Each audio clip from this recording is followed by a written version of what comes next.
Well, good morning, my dear brothers and sisters and young people. Hopefully you've had a good night's sleep and are ready for the last day which our brother Tim is to take us through. He has taken us through over the weekend through the words of experience which was learned by Solomon. And today we come to the session entitled It's Not Fair. And it certainly doesn't look very fair if we look at what's on the screen behind us. Well, we're to open our meeting with a hymn of prayer. Firstly, an opening hymn which speaks of a time yet to come when there will be a king who will reign with power and not oppression, as is described in the section we're going to deal with this morning. Hymn 275.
Yahweh, thou who art the creator of all that we see around us, thou who hast created this earth with a purpose that eventually it may be filled with thy glory, a glory which involves filling it with a people who are willing to obey thy commands, to endeavour to follow the example of thy Son.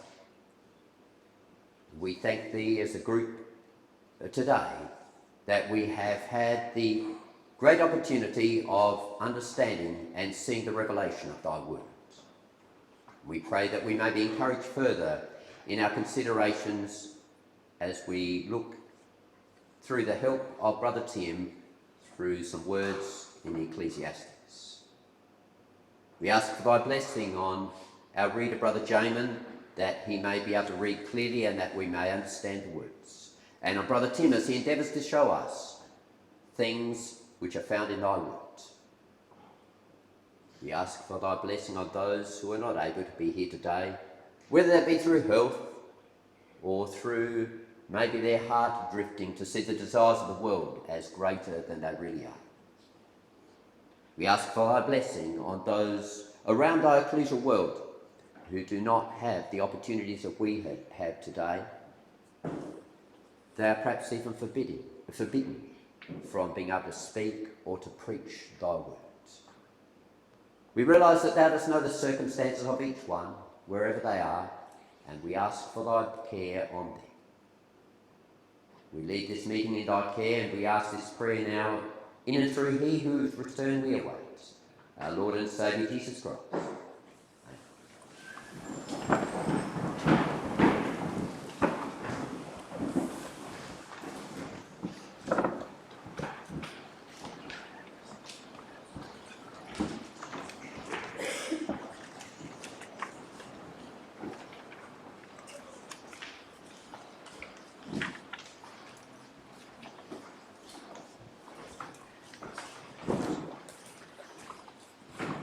As I mentioned, Brother Tim is going to continue his studies, and today it's entitled It's Not Fair.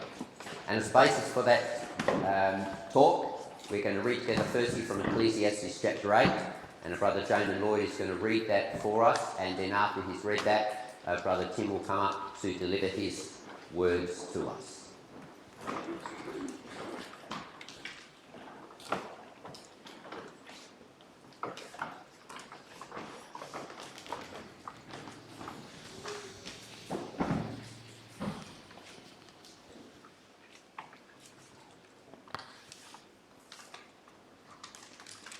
Reading Ecclesiastes chapter 8. Who is as the wise man? And who knoweth the interpretation of a thing? A man's wisdom maketh his face to shine, and the boldness of his face shall be changed. I counsel thee to keep the king's commandments, and that in regard of the oath of God. Be not hasty to go out of his sight. Stand not in an evil thing, for he doeth whatsoever pleaseth him. Where the word of the king is, there is power. And who may say unto him, What doest thou? Whoso keepeth the commandment shall feel no evil thing. And a wise man's heart discerneth both time and judgment. Because to every purpose there is time and judgment. Therefore the misery of a man is great upon him. For he knoweth not that which shall be. For who can tell him when it shall be? There is no man that hath power over the spirits to retain the spirits, neither hath he any power in the day of death. And there is no discharge in that war, neither shall wickedness deliver those that are given to it. All this have I seen, and applied my heart unto every work that is done under the sun. There is a time wherein one man ruleth over another to his own hurt. And so I saw the wicked buried, who had come and gone from the place of the holy, and they were forgotten in the city where they had done. This is also vanity. Because sentence against an evil work is not executed speedily. Therefore the heart of the sons of man is fully set in them to do evil. Though a sinner do evil 100 times, and his days be prolonged, yet surely I know that it shall be well with them that fear God, which fear before him. But it shall not be well with the wicked, neither shall he prolong his days, which are as a shadow, because he feareth not before God. There is a vanity which is done upon the earth, and there be just men unto whom it happeneth according to the work of the wicked. Again, there be wicked men, to whom it happeneth according to the work of the righteous. And I said that this is also vanity. Then I commended mirth, because a man hath no better thing under the sun than to eat and to drink and be merry. For that shall abide with him of his labour the days of his life, which God giveth him under the sun. When I applied mine heart to know wisdom, and to see the business that is done upon the earth, for also there is that neither day nor night seeth sleep with his eyes, then I beheld all the works of God, so that a man cannot find out the work that is done under the sun, because though a man labour to seek it out, yet he shall not find it. Yea, farther, though a wise man think to know it, yet shall he not be able to find it out.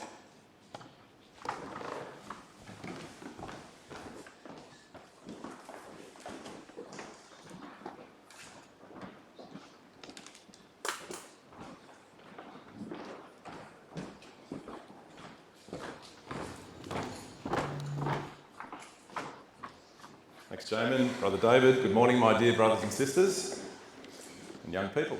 It's a nice day today, isn't it? A little bit warmer, so great for our final couple of sessions and the remaining activities of the day. So, as you can probably gather from not only the words on the title slide, but also the picture, we are finally going to come to the section of chapters 8 and 9 where Solomon will deal with thoroughly, this time, with the problems in this world of endemic injustice and unfairness. This, like pretty much everything in the book, was something that frustrated Solomon as he observed through the decades of his life, time after time. The good guy doesn't always win, the just person doesn't always get the job, so on and so forth. Meritocracy is flaunted in this world of under the sun. And so he is at pains to try and explain and rationalise his way through that and help us to navigate that often problem we see in this life.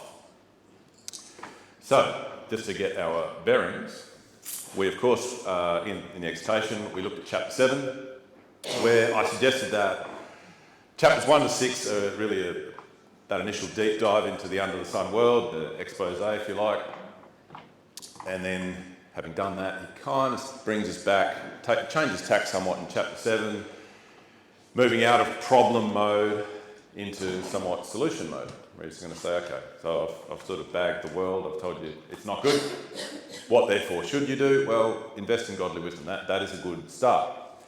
And in this section, as we move into chapters 8 and 9, he's going to end up back there, by the way, in chapter 10. But in this session, I think there's another change of tack where he's now going to say, yes, you do want to invest in godly wisdom, and he will come back to that. It is extremely important if we're going to navigate this world successfully. But even then, even the wisest amongst us will not find themselves living a life of rainbows and unicorns.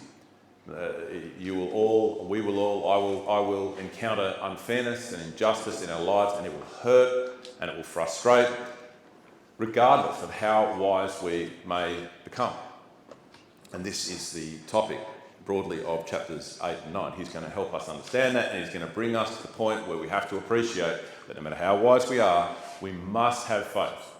Because in the end, there must be a level of deference to God with respect to these problems, because only he can solve them. And as we've already noted, ultimately only the kingdom is going to solve the problems of this world. This is not where our hope and our heart are meant to be, because it is a broken, under-the-sun world. He spent 6 chapters explaining that to us, exposing it. And so he's going to exhort us around the need to develop faith. And again, we're going to structure this in a kind of structure it as tips or tricks or whatever you want to call it. And so we come to the first one, where, not for the first time, he is going to deal with this issue of not great leadership. Okay? How do you cope with not great leadership? And I'm sure that there are many folks in the room who have had a boss who is less than immaculate. Yeah? Dan is nodding. I'm certainly nodding on the inside.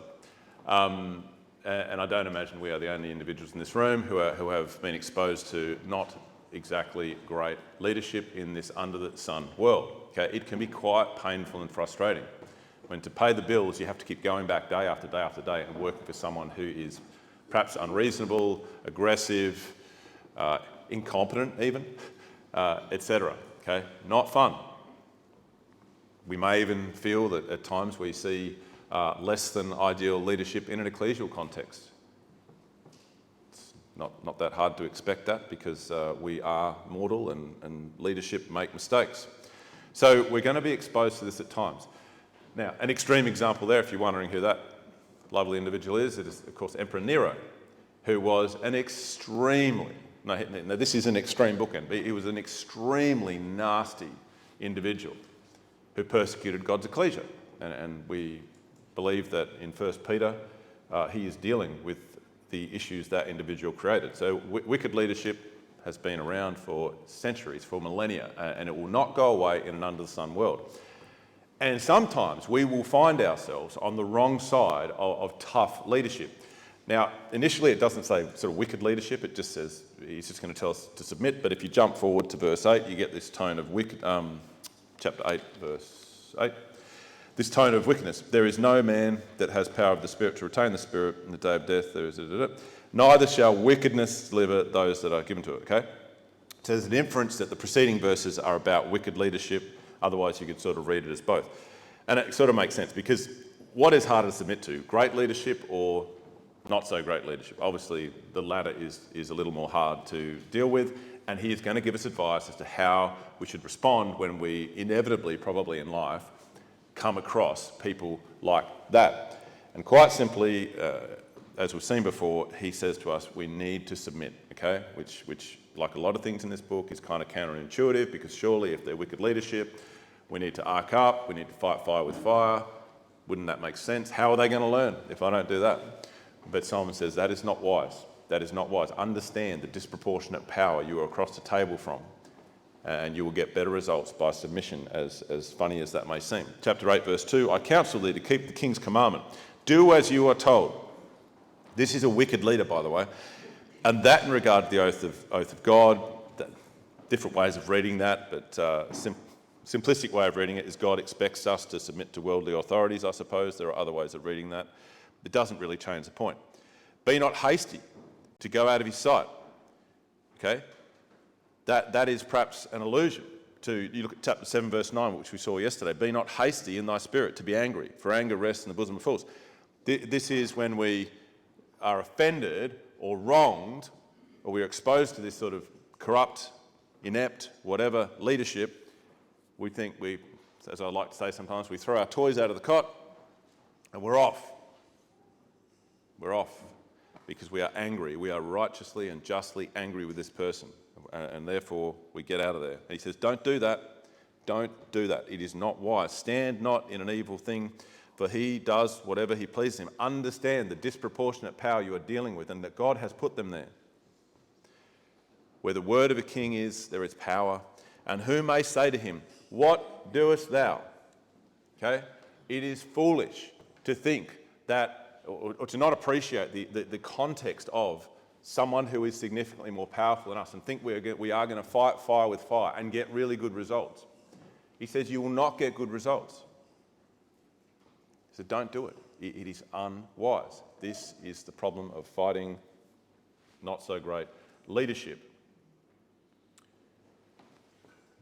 He then goes on in verses 5 and 6 to suggest that our ability to do this should be tempered by or assisted by the fact that we, especially us as people of faith, need to understand that God will and does eventually, he tends to act against people like that, against the injustice that they stand for. But as we have seen before, God's timeframes are often more long dated than ours, and that is annoying and frustrating. But it is reality, and he expects us to develop faith in order to cope with that. Otherwise, we will really struggle. We will really struggle in the moment with these ideas. Verse 5, whoso keeps the commandment shall feel no evil thing. Just submit, he says.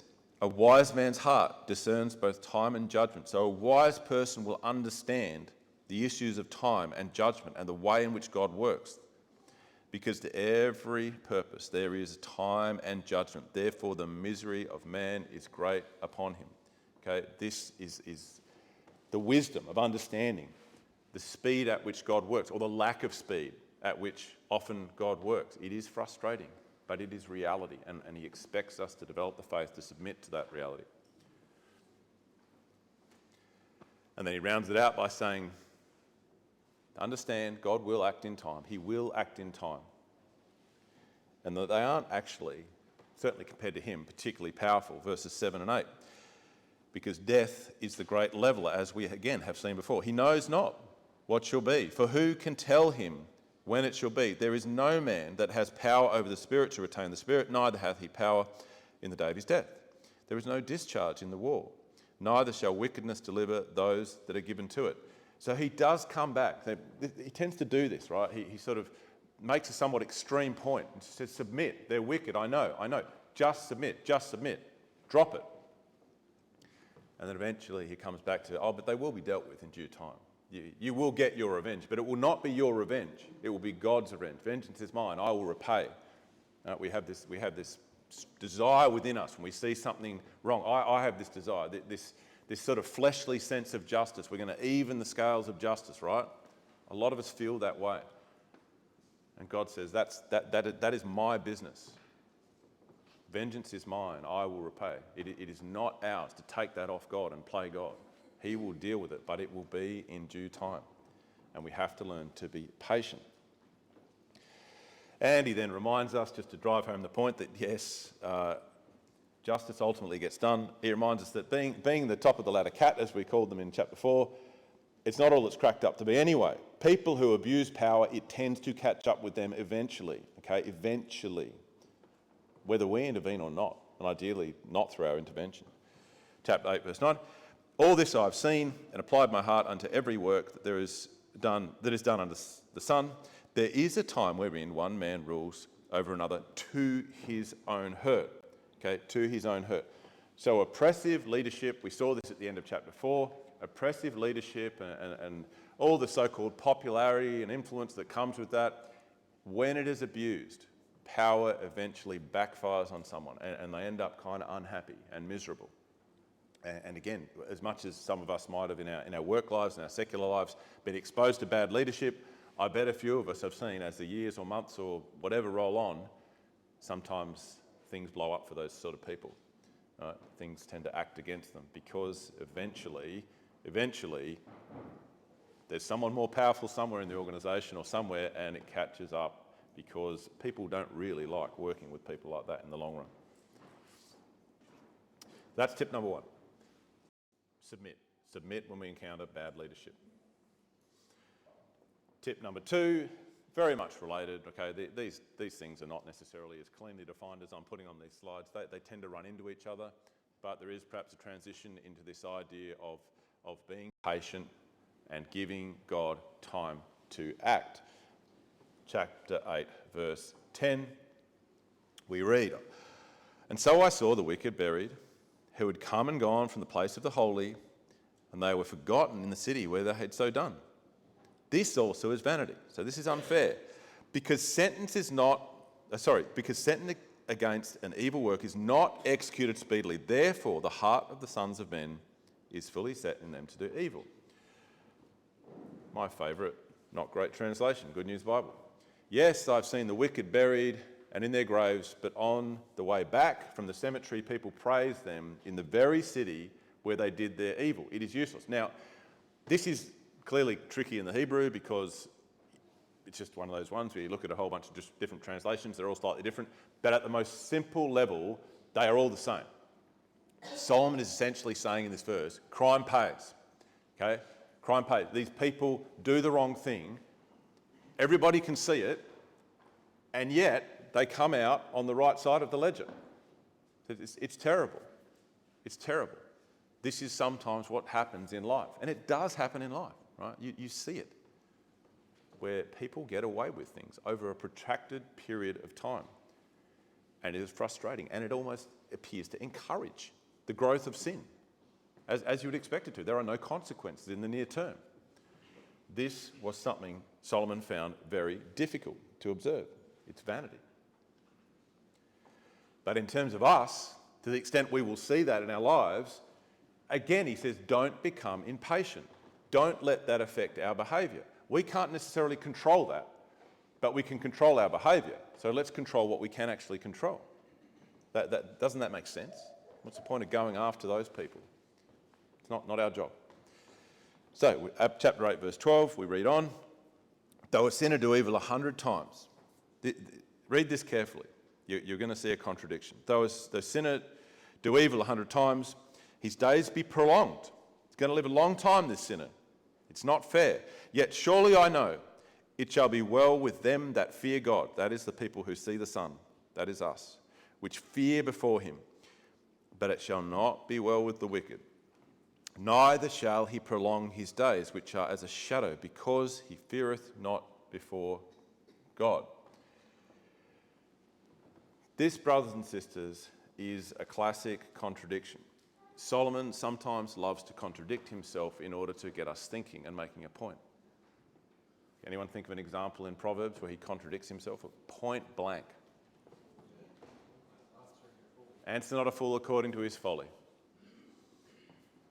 Makes sense. Yeah, they're a fool, right? Just let them go. Next verse, I can't actually remember the sequence, whether I'm doing it the wrong way around. Answer a fool according to his folly. I think it's answer a fool, isn't it? And then it's answer not a fool. No one knows. Certainly I don't. But he does contradict it. Answer not a fool. They're a fool. Next. Answer a fool according to their folly. How do you rationalise that? How do you have such a blatant contradiction in the inspired word of God?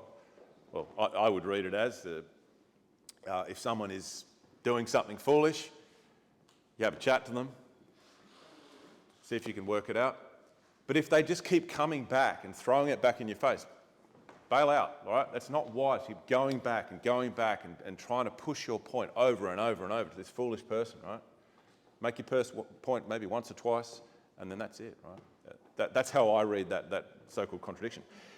Here we have another contradiction, right? One verse he says, the wicked person, it's really sad, they can have a really long life. And in the next verse he says, the wicked person, their life's like a shadow. They don't really have a long life. So what is the difference? The difference is, again, having a divine orientation on the concept of time, having a long-dated view on the concept of time. From an eternal perspective, wicked persons like that. They come and they go, right? But in the moment, from a sort of fleshly point of view that we often struggle to see past, we see this person, we see them prospering as the months and the years and the decades sometimes roll by, nothing happening, and it frustrates us. But Solomon says, stop getting so frustrated. Are you not invested in eternity? Are we not invested in eternity as Christadelphians? Why do we get so frustrated when it takes a few years or decades for someone to get sorted out? This is the genius of Solomon as he sometimes contradicts himself. He is forcing us to think, and he is doing that here. We have to develop a long-dated view of time, as painful and difficult and idealistic, I suppose, to one of the points I made yesterday, as that may sometimes seem. That is what he's encouraging us to do. Tip number three. We cannot outsmart injustice and unfairness. Doesn't mean we don't do anything, we do nothing, but often we will not be able to outsmart it. We will not be able to make this crooked world completely straight, as we've already noted. Okay? So you might recall the theory of happiness through wisdom, where he pretty much worked to try and max out on wisdom and solve all the world's problems and this sort of thing. Well, here we have it again, but now in the context of trying to solve specifically injustice in the world. And what do you think he says? He says, it's not going to work. Chapter 8, verse 14, there is a vanity which is done upon the earth, that there be just men unto whom it happens according to the work of the wicked. Again, there be wicked men according to whom it happens according to the work of the righteous. Okay? So the good guy gets this and the bad guy gets the same. What is the point? This is vanity, he says. This is frustrating to see. It's not fair. Then I commended mirth, because this is kind of the antidote, just briefly, and this is as close as you will get in the antidote to eat, drink and be merry, for tomorrow we die. I still don't think it means that, but a little debate you can have, I suppose. That I commended mirth because a man has no better thing under the sun than to eat and drink and to be merry, for that shall abide with him of his labour the days of his life, which God gives him under the sun. When I applied my heart to know wisdom, here it is, and to see the business that is done upon the earth, for there is that neither day or night seeth sleep with his eyes. So this kept him awake at night. This is how I read that. Then I beheld all the work of God, that a man cannot find out the work that is done under the sun. You cannot figure it out. You cannot crack it. Because though a man labour to seek it out, yet he shall not find it. Yea, Father, though a wise man, even a wise man, thinks he can figure it out, he shall not be able to figure it out. It does not matter how clever you are, how wise you are, you cannot completely fix the mess of injustice that exists in this world, the tangled web of man that exists in corporate life, in society, sometimes in ecclesial life, okay? Sometimes in ecclesial life. Brace for it. Nothing worse than seeing rank injustice in ecclesial life. But be prepared for it, because you will probably see it. And the worst thing you can do if that occurs is throw your toys out of the cot and leave the meeting in some righteous storming out move. What on earth is the point of that? Day and night I went without sleep, trying to understand what goes on in the world. Okay? It is not worth the insomnia of trying to fix all of this world's problems. At some point we have to let go and let God operate. We have to appreciate that he is ultimately in control. That is the tone of chapter 9, verse 1 as we move through. Probably not the best chapter break. For all this I considered in my heart, even to declare all this, that the righteous and the wise and their works are in the hand of God. Okay? You couldn't be clearer what he's leading us to here. Don't stay up all night trying to solve this world's problems, because God will deal with the big issues, and only he can deal with the big issues. And in the greatest sense, he's only going to deal with them in the kingdom.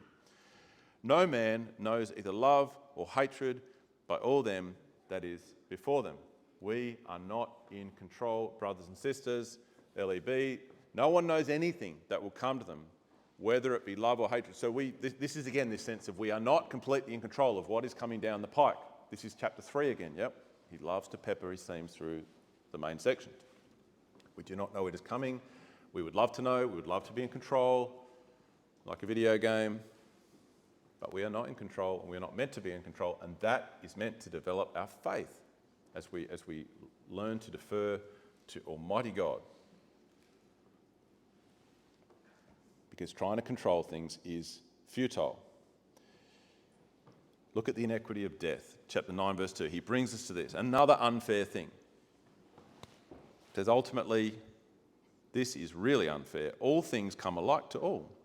This is death, right? There is one event to the righteous and to the wicked, to the good and to the clean, to the unclean, him that sacrifices. So religious people, not religious people, doesn't make any difference, he says. To him that sacrifices, as is the good, so is the sinner. What is the point of being good? He that sweareth, he that feareth an oath. So he just keeps repeating himself. He's making a point. There is no point, right, of being good, being religious. Because everybody has the same destiny. There is an evil among all things that are done under the sun. There is one event unto all. Okay, also the heart of the sons of men is full of evil, and madness is in their heart while they live. And after that they go to the dead. They go to the dead. There is no point. There is no point other than to leave things in the hand of God, which I think is where he then takes us in verse 4. This is the clue to the resolution of the whole problem, the whole injustice of this world, and especially this problem of death. It is bringing us to the point, of course, of faith. Verse 4, for to him that is joined to all the living, and you can render that word but, which I think sort of reads better in the English, but to him that is joined to all the living, there is hope. For a living dog is better than a dead lion. This is the only occurrence of the word hope in the book, so pay attention. Faith is the substance of things hoped for. Hebrews 11, verse 1. This is an important verse. It's perhaps the backbone of this section around unfairness, because it is the key to resolving it. It is leading us to focus on hope, which of course is, well, faith is the substance of things hoped for. They are very much intertwined. This is the solution to the problem. We must focus on our hope. We must develop faith. Otherwise, what is the point of being religious? Why have we just spent a weekend reading the Bible and singing hymns. And why would you go next week back to your meeting and do that? What is the point if there is no resurrection, as Paul says in 1 Corinthians 15? But there is a resurrection, and there is a hope, and the kingdom is coming. And we believe that with conviction because we've seen prophecy fulfilled and all those sorts of good reasons, right? We've got very good reasons to believe that Christ is coming back to the earth and he's going to establish the kingdom. Very good reason intellectually and emotionally. But we have to invest in those things and focus on those things and go to prophecy night sometimes. Right? We've got to develop faith. Otherwise, we may as well just eat, drink and be merry, for tomorrow we die. Why would you waste your time here reading a book if it's not inspired? Okay? Why would I do that? We must invest in those things and develop our faith, because that is the solution to understanding the problems of this world, the injustices of this world. They do not matter that much, because this world is going to pass away in due time. Tip number 4. Again, we've already touched on this. It intertwines as we build. He's now going to emphasise in a handful of verses that we must focus on what we can control. Okay, so that is the throwback, that picture to. Hey, you tell me. Chapter.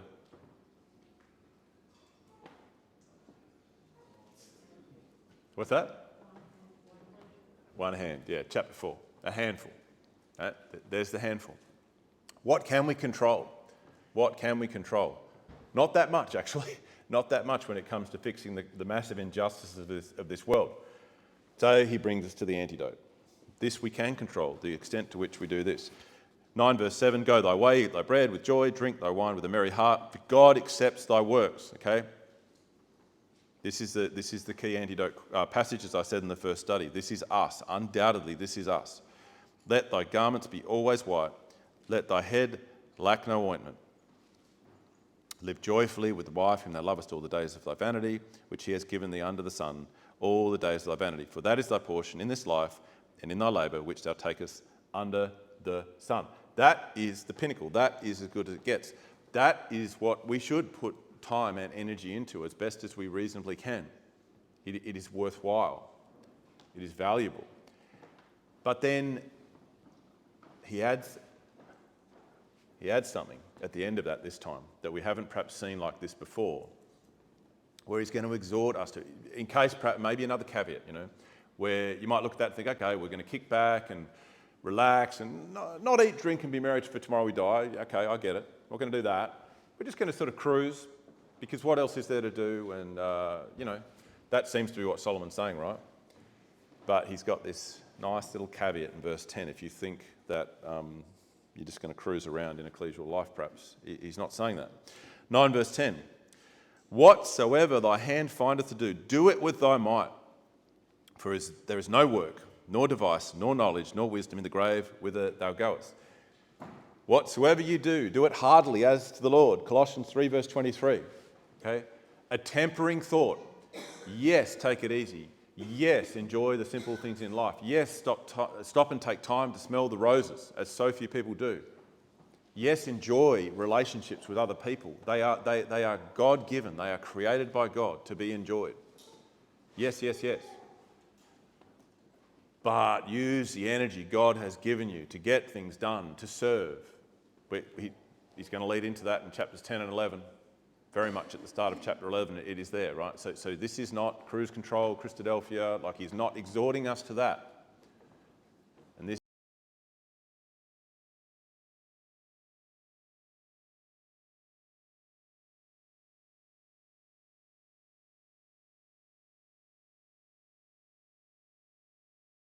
context of enjoying simple things, simple blessings, and being contented with the one handful, and not being obsessed with keeping up with the Joneses, as we saw in chapter 4.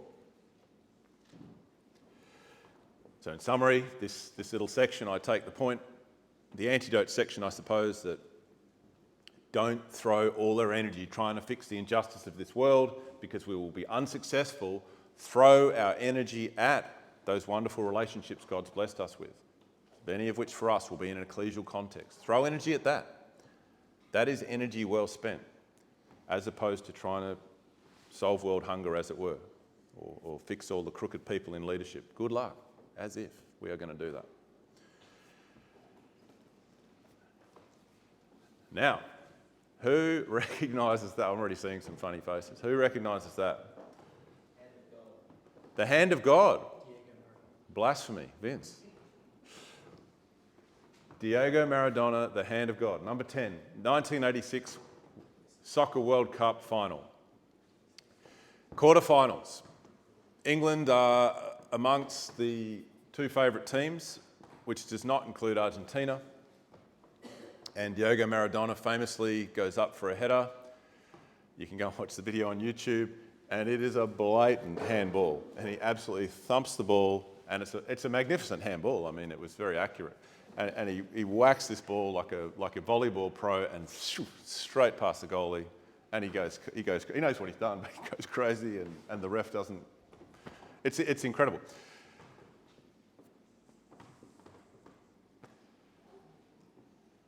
Tip number 4, merit does not always guarantee success in this world. This is just another version of the injustice of this world. Okay? As you can imagine, the English soccer fans were not very happy with this, and I would expect there's still many an English soccer fan who is not very happy with what happened in 1986, and not big fans of Diego Maradona. But this is life under the sun. This is what he's going to bring us to now. Merit-based outcomes do not always occur. And in fact, good, bad, indifferent outcomes in this life can be quite random. He's got this analogy of a net, like a fishing net. 9 verse 11. I returned and saw under the sun that the race is not to the swift. So the English were the favourites. They got done over by a handball. Nor the battle to the strong, neither yet bread to the wise, nor yet riches to men of understanding. Again, this is all just unfair, isn't it? It makes no sense. But this is what he's observed, and this is true. It happens sometimes. Nor yet favour to men of skill, but time and chance happens to them all. For man also knows not his time. As the fishes that are taken in an evil net, and as the birds that are caught in the snare, so are the sons of men snared in an evil time, when it falls suddenly upon them. What does all that mean? Now, I must say, I've done a little bit of speaking on Ecclesiastes, and I'd have to say this is one of the more controversial points in the book as to what does it mean? Time and chance happens to all. Not so much it happens to people in the world, but does this apply to us? So I'm going to give you my version. I'm almost certain that people will have a different perspective, and that's okay. We can talk about it afterwards over morning tea or whatever. So I read the them in verse 11 and 12 as meaningful. Okay, it appears to be somewhat externalising as distinct from verses 7, 8 and 9, 7, 8, 9, 10, where it's thou, thee, thy, So the antidote is directed at us, that's just preceded this, and yet now we have a couple of verses later, it's them, right? So I take that as a lead to say this is predominantly pointing to people who live in an under-the-sun world. Now, we live in an under-the-sun world, obviously, right? But we also see the sun. So I kind of think of this as, and it's a good discussion for later, maybe big events. What's a big event? I don't know. Right? It's subjective. But I would like to think that major events in our lives are somewhat managed. Okay? Doesn't mean they'll be good. Like, they can be brutal. But major events in our lives to some degree are managed. All things work together for them that love God. Whereas people in the world, it is completely random, unless God's got some plan to bring them to the truth or whatever, obvious caveats like that. Someone on the road there driving home in Easter has a fatal car crash. It is just the casino, it is just time and chance. Whereas, dare I say, if it happens to us, sometimes those things are managed by God. Why? We don't always know. Might become apparent later. But I do believe, the angel encamps around us. Events in our lives are somewhat managed. Events in the lives of people out there who have no relationship with God, no oversight of God, no angel assigned to them, a little more random. That's how I read this, but we can talk about it afterwards. So that is the section on unfairness done with. I think he's been pretty thorough. Hope you agree. I think he's given us some useful tips. I hope you agree. But he's going to give us one final thought as he now builds into chapter 10, where he's going to have one last throw at bringing us back to godly wisdom, maybe a little more action-oriented godly wisdom than, say, in chapter 7. That's perhaps a little more theoretical, if you could argue that. But as he brings us back from the build your faith part of chapters 8 and 9 into chapter 10, he's again going to make the case for wisdom. He does it over and over and over. Why does he do that? Because he knows people don't appropriately value it. And in this case, he will make the case by saying exactly that. He's going to tell a little story that demonstrates how people in the world, us as well sometimes, we have a tendency to undervalue wisdom. We might pay it lip service, say, isn't it great to be wise? But we don't act as if we value wisdom. And this is the moral of this story. We come full circle to look again at godly wisdom. 9 verse 13. Let's look at this story. Got this city with a problem. This wisdom I have seen also under the sun, and it seemed great to me. There was a little city and few men within it, and there came a great king against it and besieged it and built great bulwarks against it. So they're doomed, right? They are doomed. Now there was found in it a poor wise man. Okay, so notice he's poor. He's quite wise, but he's poor because people don't really value wise people, in and under the sun world especially. And he, by his wisdom, delivers the city. Yet no man remembered the same poor man. So he pulls them out of the fire. Extraordinary. We don't know how he did it, but he did it. Very clever. And no one cares. Then said I, wisdom is better than strength. Nevertheless, the poor man's wisdom is despised and his words are not heard. The words of wise men are heard in quiet more than the cry of him that rules amongst men. Okay? So we have this tendency to undervalue wisdom. The world especially has a tendency to undervalue godly wisdom. We know that. He says, what is the exhortation? Don't do it. We need to learn to appreciate wise people. Okay? A practical example of this would be younger people. This doesn't sound very cool, but it's just reality. Younger people listening to older people in the meeting. Okay? They have actually been through a lot. Do we always think to ask their advice? I don't know. I'm not always seeking the advice of the older people at my meeting. Maybe I should be. Because obviously they have decades on me. Decades. But we tend to undervalue wisdom and we don't care and we get on with life and we don't ask. But wise people will ask. Wise people will value the opinions of other people, and particularly older people, wiser people, people who've been through a lot. Why wouldn't we ask?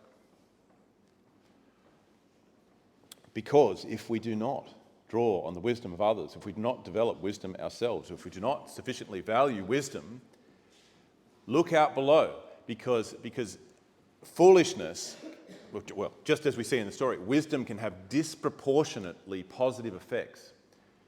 Foolishness can have disproportionately destructive effects.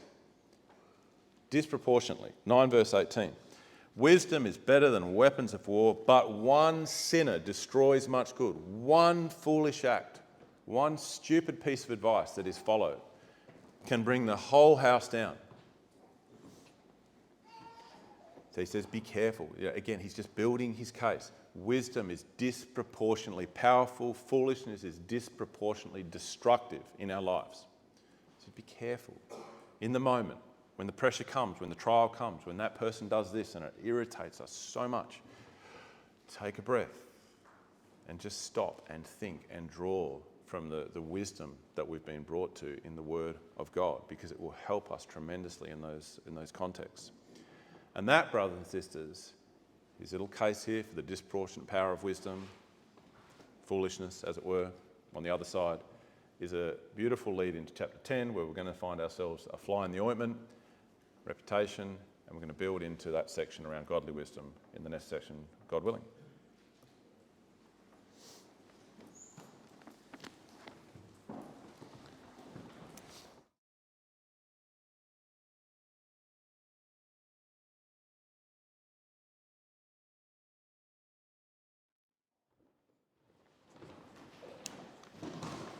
Thank you, Brother Tim, for your session on It's Unfair or the World is Unfair. And as I think Brother Tim showed us, the answer was our hope and the endeavour that we should have to endeavour to develop faith in God's time frame. the things that he has promised for the future. Well, if you just rise, we'll just give thanks for the morning tea.